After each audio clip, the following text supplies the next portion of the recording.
former Navy SEAL Senior Chief Petty Officer Daniel Cross woke at 04:45 hours in his modest Miami apartment, the nightmares visiting again with visceral clarity.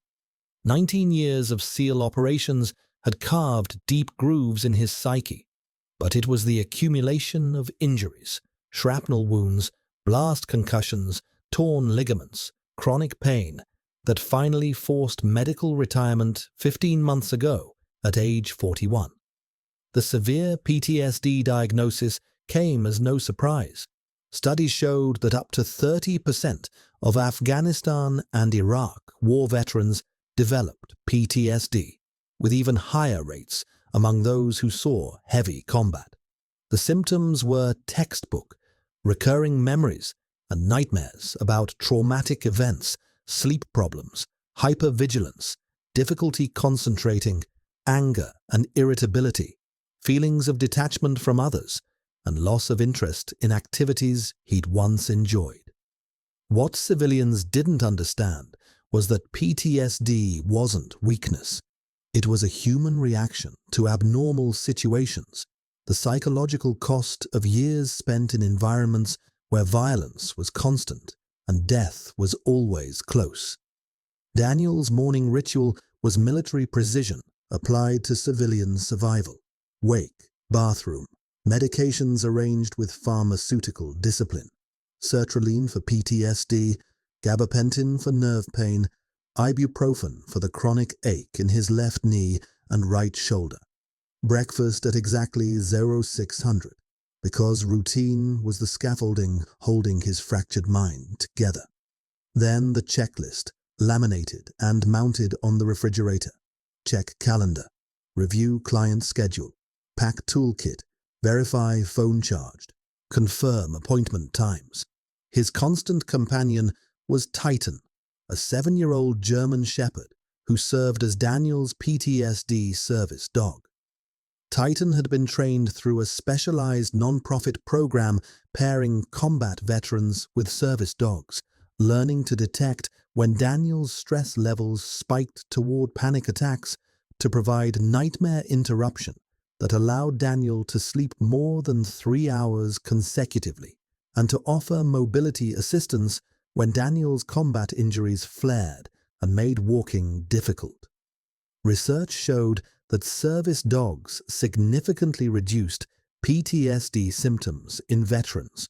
Studies documented lower symptom severity, decreased suicide ideation, improved medication adherence, and enhanced social functioning among veterans partnered with service dogs. Titan wasn't just a pet. He was medical equipment as essential as Daniel's medications, the difference between barely functioning and actually living. Daniel now worked as a private security consultant for wealthy Miami clients, conducting threat assessments, installing advanced surveillance systems, and designing protection protocols. The work paid well and allowed him to maintain limited hours that accommodated the PTSD symptoms and chronic pain that made full-time employment impossible. Each client contract came with full access to their security systems for maintenance purposes, a level of trust that required absolute professional integrity. One of his regular clients was the Whitmore Estate in Coral Gables, a sprawling Mediterranean-style mansion representing everything excessive about unchecked wealth. Preston Whitmore, late 50s, had made his fortune in commercial real estate development. His wife Caroline came from old money and served on various charitable boards that made her appear philanthropic to the public. To Daniel, who'd conducted security work at their home for 6 months, they represented something darker, people whose wealth had convinced them that laws, decency, and accountability applied to everyone except themselves. The Whitmores employed a live-in housekeeper, Rosa Martinez, 32 years old, an immigrant woman from Honduras who worked 7 days a week for wages far below minimum, supporting her elderly mother and young daughter back home. During his monthly maintenance visits, Daniel had noticed troubling patterns with his SEAL-trained observational skills. Rosa appeared increasingly thin, her clothes hanging loose on a frame that suggested chronic malnutrition. She was anxious, jumping at sudden sounds, her eyes tracking the Whitmore's movements with the wariness of prey monitoring predators. Most tellingly, she was frightened, the kind of fear that came not from isolated incidents but from sustained abuse that had broken her sense of safety. The Whitmores spoke to Rosa with open contempt, using degrading language about illegals and incompetent help, making threats about immigration enforcement whenever she failed to meet their impossible standards. Daniel had documented these interactions in his security reports, noting the verbal abuse and intimidation tactics, but wealthy clients who hired private consultants expected discretion, and Daniel had no proof of physical abuse, only the mounting evidence of psychological warfare. Rosa had her own companion, Esperanza, a 5-year-old Labrador retriever who served as Rosa's service dog. Daniel had learned through careful conversation that Esperanza was trained to alert Rosa to dangerous blood sugar fluctuations from her type 1 diabetes, to retrieve emergency medication when Rosa couldn't reach it herself, and to provide anxiety support for trauma Rosa had experienced before immigrating, trauma she wouldn't discuss, but that clearly haunted her. Esperanza showed signs of stress that mirrored her handlers: hypervigilance, reluctance to leave Rosa's side even for basic needs, protective positioning that suggested the dog had witnessed abuse and was prepared to defend her handler. Service dogs reflected their handlers' emotional states, and Esperanza's behavior told Daniel that Rosa was living in sustained crisis. On a humid Thursday afternoon at 14:30 hours, Daniel arrived at the Whitmore estate for scheduled security system maintenance. The heat was oppressive, typical for Miami in late November, and Daniel's injuries ached with the barometric pressure. Titan stayed close, sensing Daniel's elevated baseline stress from the chronic pain. As Daniel worked updating security software in the home office, he heard raised voices from the main living area. Preston Whitmore, shouting with rage disproportionate to whatever minor issue had triggered him. Daniel's SEAL training recognized escalation patterns that preceded violence. He moved toward the sound with tactical precision, Titan immediately alerting to Daniel's rising stress and providing calming pressure against his leg. What Daniel witnessed in the living room made his threat assessment immediate and severe. Preston had Rosa backed against a wall, his face inches from hers, his body language aggressive and intimidating. Rosa was crying, visibly terrified, her hands raised in a defensive posture. "You stupid, incompetent woman," Preston shouted, spittle flying. "A water ring on an antique table worth more than you'll earn in 10 years. You're worthless. Maybe we should report you to ICE and see how you like being sent back to whatever third world hellhole you came from. You'd be on the street with your daughter, both of you deported." Caroline stood nearby, arms crossed, adding her own vicious commentary with cold satisfaction. "You're lucky we even employ someone like you, Rosa. Illegals should be grateful for any work, any wages we decide to pay. Maybe we should report you to immigration and see how grateful you are then. I'm sure they'd love to know about your fake documents." Rosa was sobbing, apologizing repeatedly in broken English, clearly terrified, not just of losing her job, but of the immigration threats the Whitmores had clearly been using as weapons to maintain total control over her for months. The power differential was absolute. Wealthy employers with connections versus an undocumented immigrant whose survival depended on their silence about systematic abuse. Esperanza, responding to her training and to Rosa's escalating distress, positioned herself between Preston and Rosa.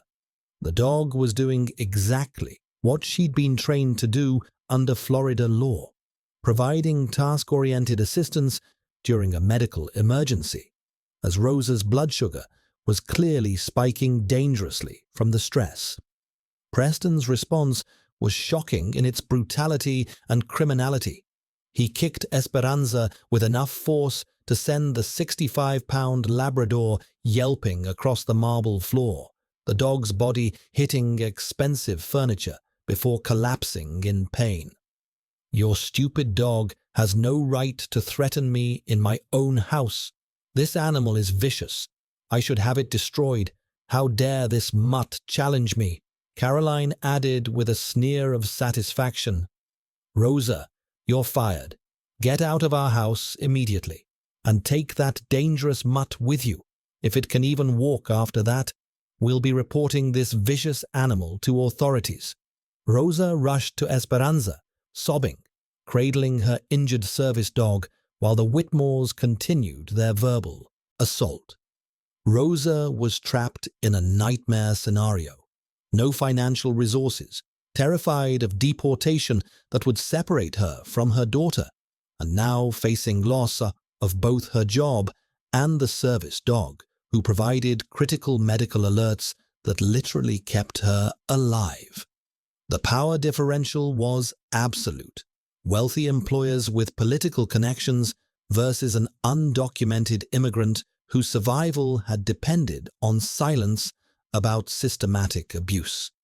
That's when Daniel intervened, his SEAL training overriding his deliberate civilian avoidance of confrontation that triggered PTSD symptoms.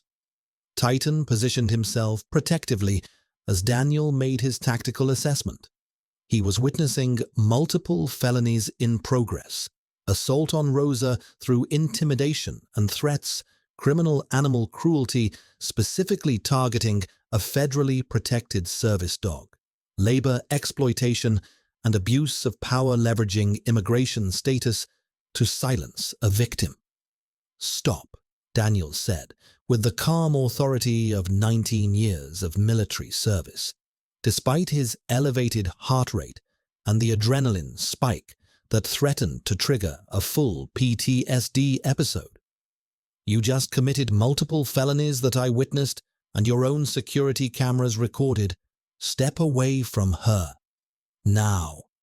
Preston turned his rage toward Daniel, his face flushed with entitlement and fury. "Who the hell do you think you are? You're hired help, just like this illegal immigrant. You work for us. You're fired too. Get out of our house before I call the police and have you arrested for trespassing and threatening us."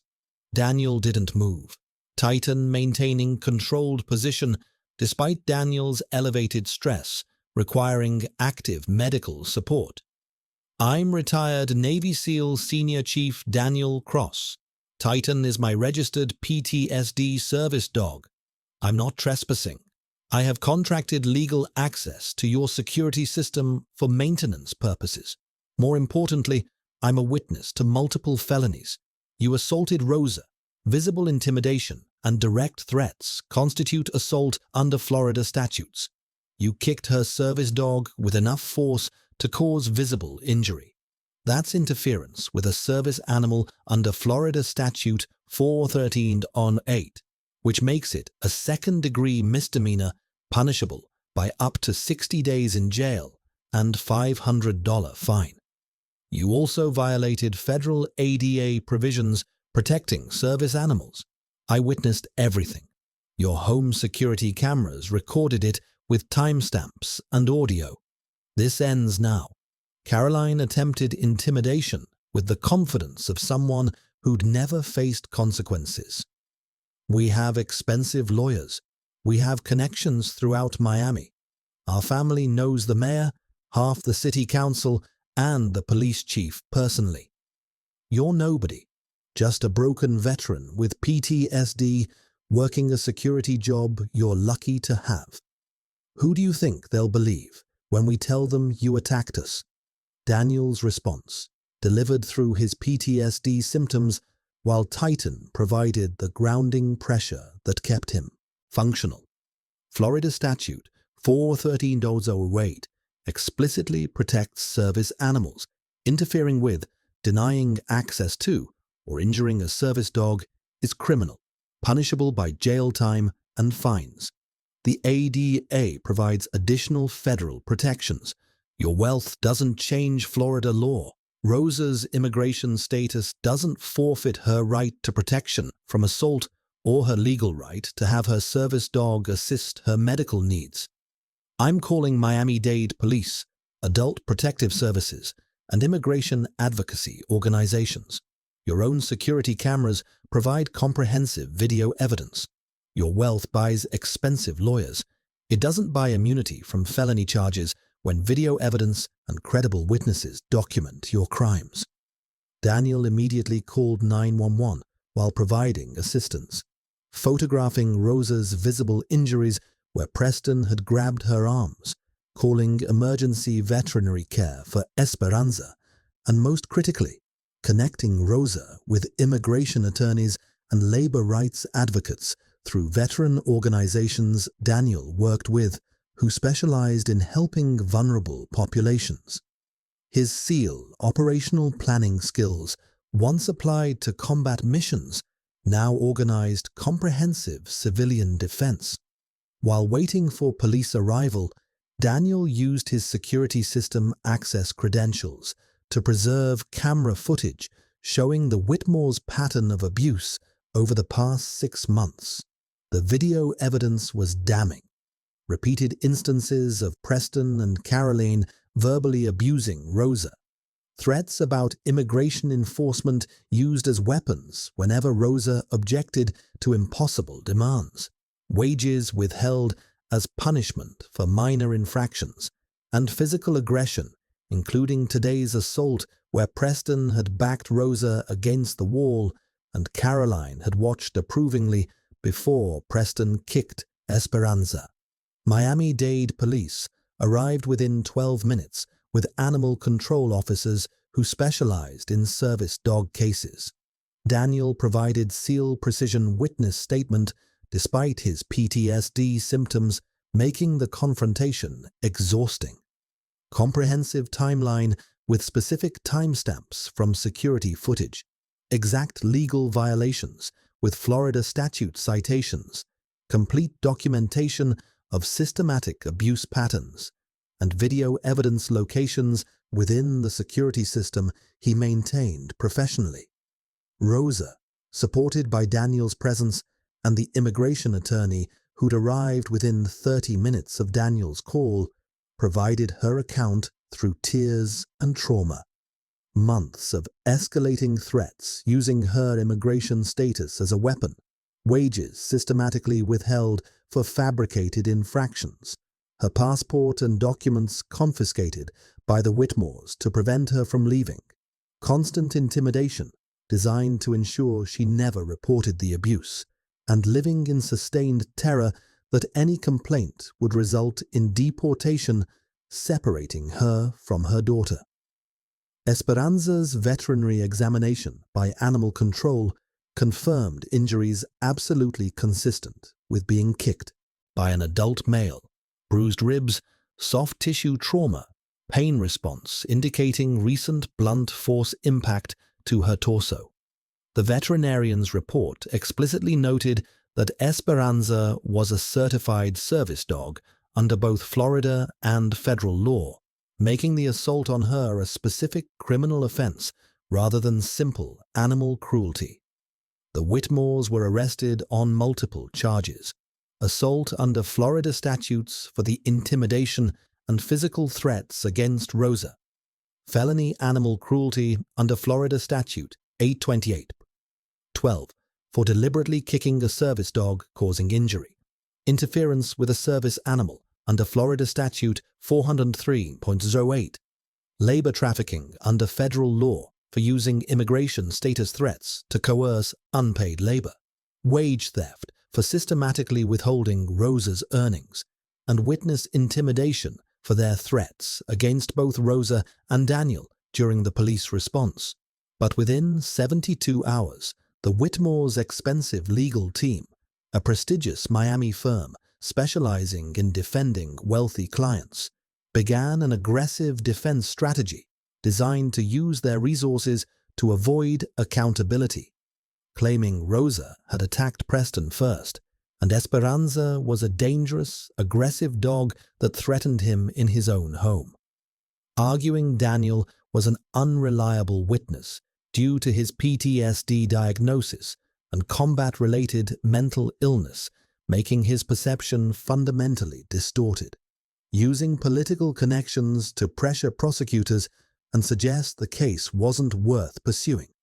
Offering Rosa money to recant her testimony in exchange for immigration assistance they claimed to control. The defense team's strategy was transparent. Weaponize Daniel's PTSD against him, weaponize Rosa's immigration status against her, and leverage wealth and connections to make the case disappear before trial.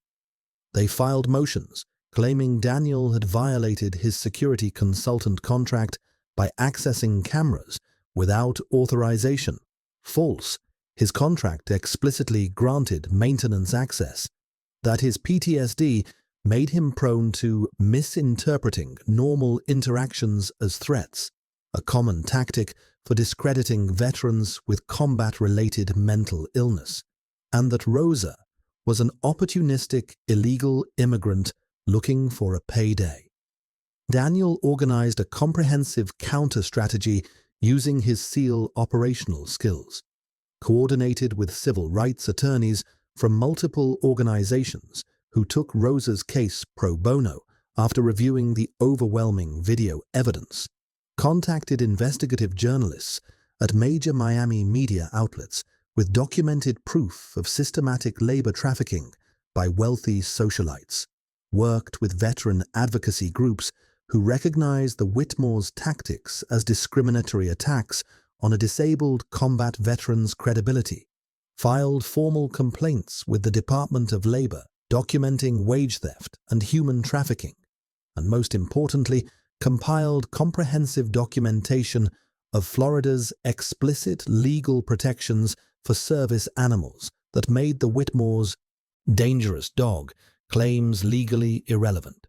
The case became a test of whether wealth could override clear video evidence, witness testimony, medical documentation, and explicit legal protections.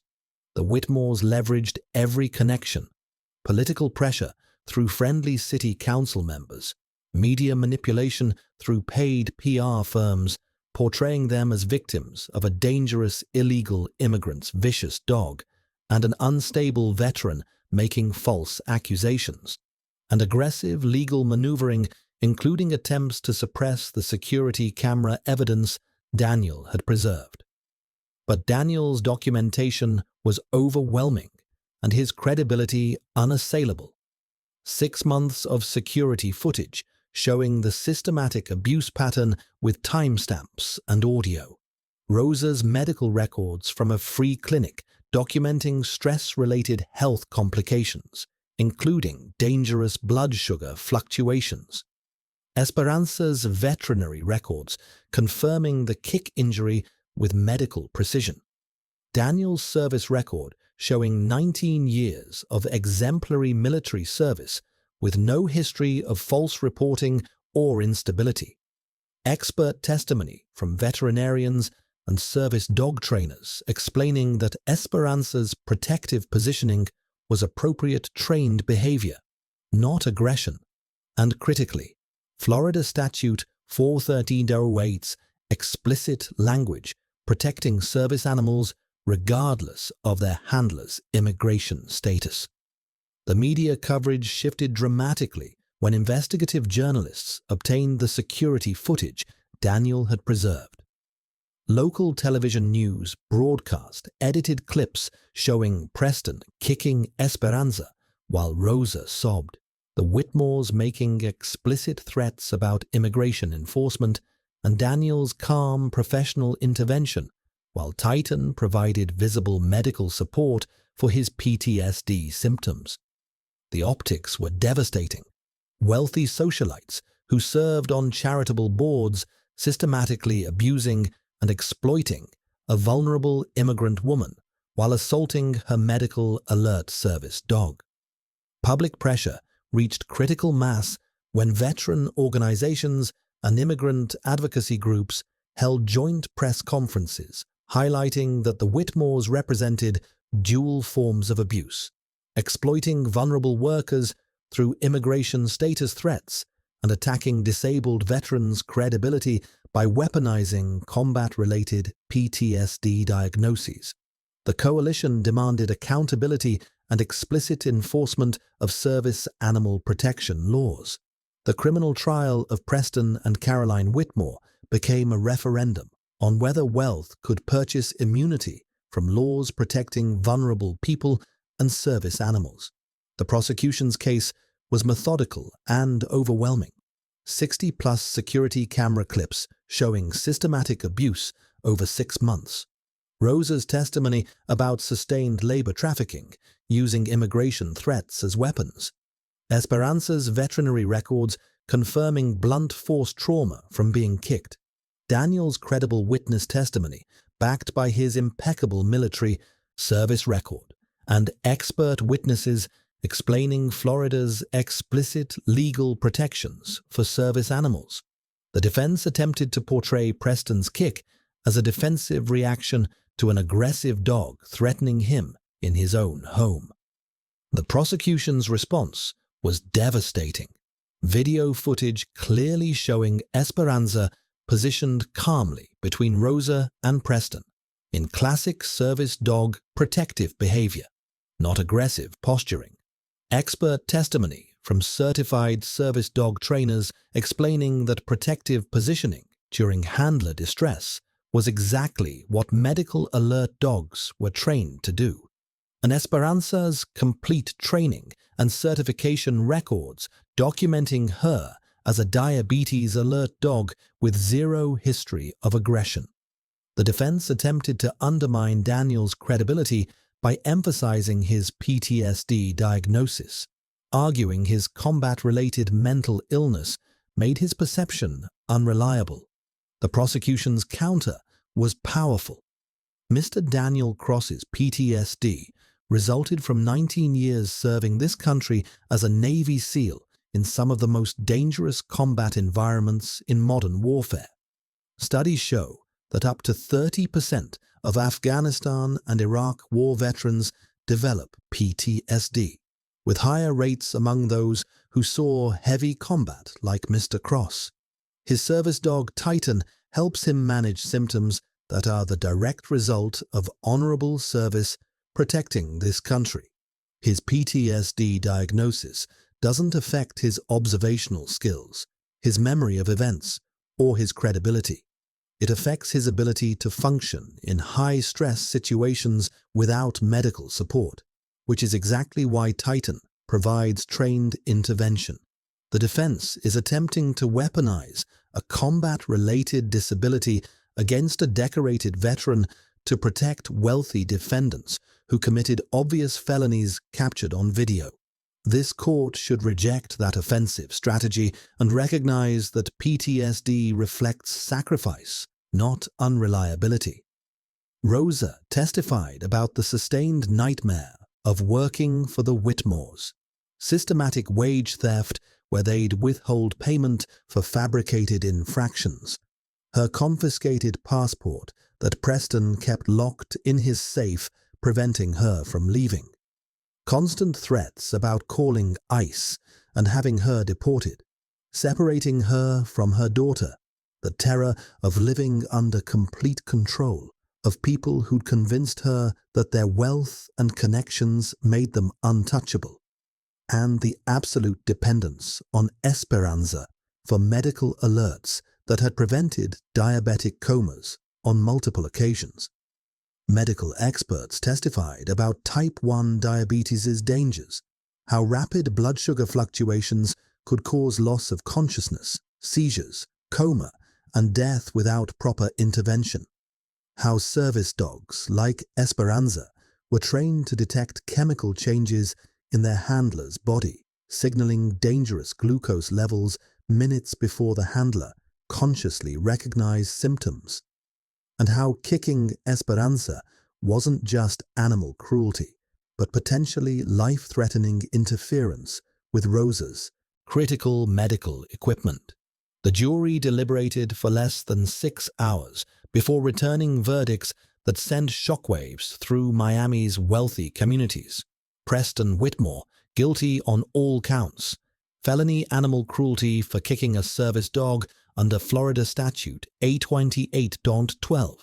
Assault, labor trafficking, wage theft, and witness intimidation. Caroline Whitmore, guilty of assault, labor trafficking, wage theft, conspiracy to interfere with a service animal, and witness intimidation. Both faced significant prison time. Sentencing came 3 weeks later, with the courtroom packed with supporters for Rosa, veteran advocacy groups, immigrant rights organizations, and service dog advocacy coalitions. Preston received 18 months in state prison, followed by 3 years supervised probation, permanent ban from employing domestic workers, and restitution obligations. Caroline received 12 months in county jail, followed by 3 years supervised probation, similar employment ban, and restitution payments. Together, they were ordered to pay Rosa $400,000, covering back wages at proper minimum wage rates, medical costs, pain and suffering, and punitive damages for systematic abuse. The broader impact extended far beyond the individual case. Rosa received asylum protection through immigration advocacy organizations Daniel had connected her with, protection legally grounded in her labor trafficking victimization under federal law. The asylum status gave her legal work authorization, protection from deportation, and a pathway toward permanent residency and eventual citizenship. Community fundraising established a scholarship fund supporting her education, and Rosa enrolled in community college with plans to become a certified nursing assistant, wanting to help other vulnerable people who'd experienced trauma. Esperanza made full recovery after weeks of veterinary care and rehabilitation, continuing to provide the critical diabetes alert services that kept Rosa safe and independent. The Labrador became something of a local celebrity after media coverage highlighted her role and the legal protections service animals deserved under Florida and federal law. Daniel's intervention exposed systemic issues that Miami's wealthy communities had preferred to ignore. Affluent individuals systematically exploiting vulnerable domestic workers, using immigration status as weapons to ensure silence about abuse, and believing their resources exempted them from laws protecting service animals and human dignity. He became an advocate for domestic worker protections and service animal rights, using his platform and credibility as a decorated veteran to push for stronger enforcement of existing laws. 1 year after the intervention, Daniel and Rosa spoke together at a national conference on labor rights and service dog protections, with Titan and Esperanza lying calmly beside them, providing ongoing medical support. Asked by a labored rights attorney why he'd intervened despite his PTSD, making confrontation dangerous, and knowing it would trigger severe symptoms requiring weeks of recovery, Daniel's answer became foundational text for worker protection and service animal advocacy. Florida Statute 413.08 explicitly protects service animals from interference, denial of access, or injury. Violating these protections is criminal, punishable by jail time and fines. The ADA provides additional comprehensive federal protections. These laws exist because service dogs like Esperanza provide life-saving medical alerts. She monitors Rosa's type 1 diabetes and prevents potentially fatal complications that could cause coma or death. Research shows approximately 30% of combat veterans develop PTSD, and service dogs significantly reduce symptoms, improve functioning, and save lives. When Preston kicked Esperanza, he wasn't just committing animal cruelty. He was attacking medical equipment Rosa needs to survive while using her immigration status to ensure she couldn't report his crimes. My PTSD comes from 19 years serving a country where we're supposed to believe laws protect everyone, not just the wealthy. Titan helped me manage symptoms severe enough that confronting people with money and connections who'd already demonstrated willingness to hurt both humans and service dogs required every stress management technique I've learned through intensive treatment. Studies show PTSD symptoms include recurring memories, hypervigilance, anger, sleep problems, and difficulty with trust.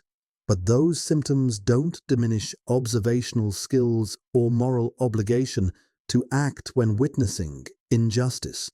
Watching wealthy people systematically exploit a vulnerable worker, kick her medical alert service dog, and threaten her with deportation while believing their money made them untouchable is exactly why these laws exist. Because without explicit legal protection and people willing to enforce it, wealth becomes immunity, and service dogs become targets for anyone angry that animals protect people they want to victimize.